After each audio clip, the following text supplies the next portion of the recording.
Shalom Bapak Ibu dan Saudara yang dikasihi Tuhan.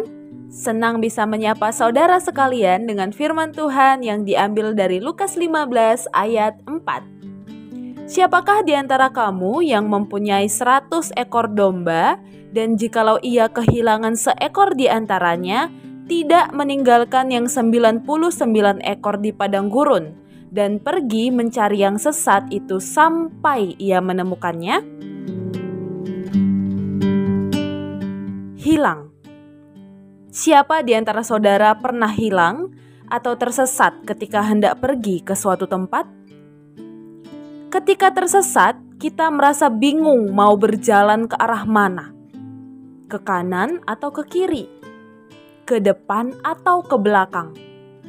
Tersesat di jalan mungkin masih mudah.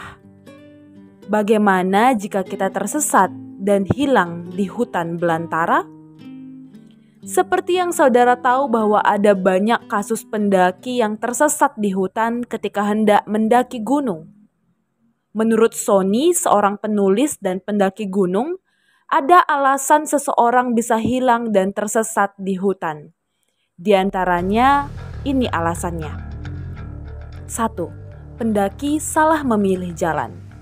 2. Banyak percabangan jalan yang membingungkan. 3. Adanya kabut tebal yang membatasi jarak pandang pendaki. 4. Terpleset ke jurang. 5. Acute mountain sickness atau AMS dan hipotermia yang membuat kesadaran pendaki menurun. Saudaraku, hilang atau tersesat di hutan memang tampak menyeramkan. Namun berjalan di tengah hutan juga mirip dengan perjalanan kita hidup di dunia ini.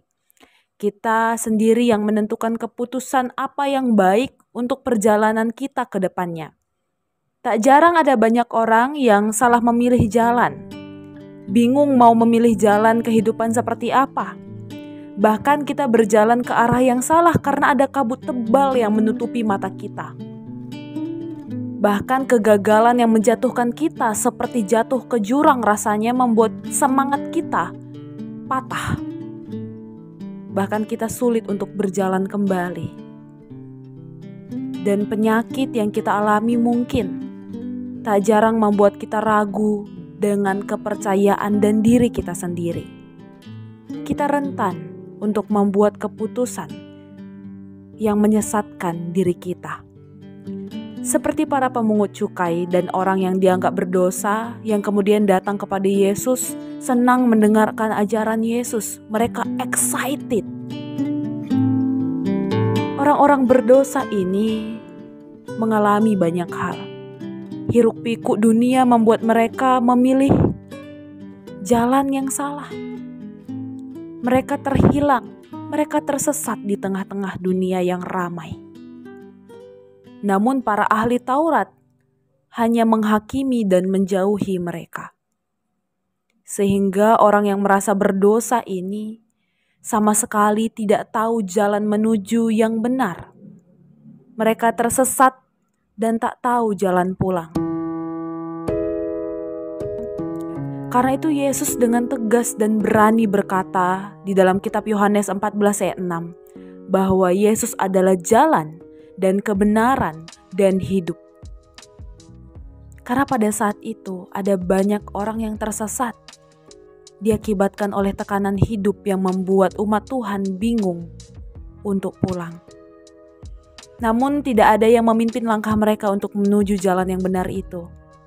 Yang ada hanya penghakiman dan rasa bersalah yang besar sekali. Saudaraku, mungkin kita punya jalan dan tekanan hidup yang berbeda-beda. Kita punya beban yang berbeda-beda. Apapun yang membuat kita merasa bersalah, merasa berdosa, merasa tersesat, merasa bingung dengan jalan hidup ini, Tuhan akan mencari kita. Ia akan menyelamatkan kita, memaafkan kita. Terimalah undangannya, terimalah panggilannya. Dengan begitu, kita bisa pulang dan kembali ke jalan yang benar. Selamat menjalani kehidupan di dunia. Tuhan menyertai dan menerangi jalan kita. Amin.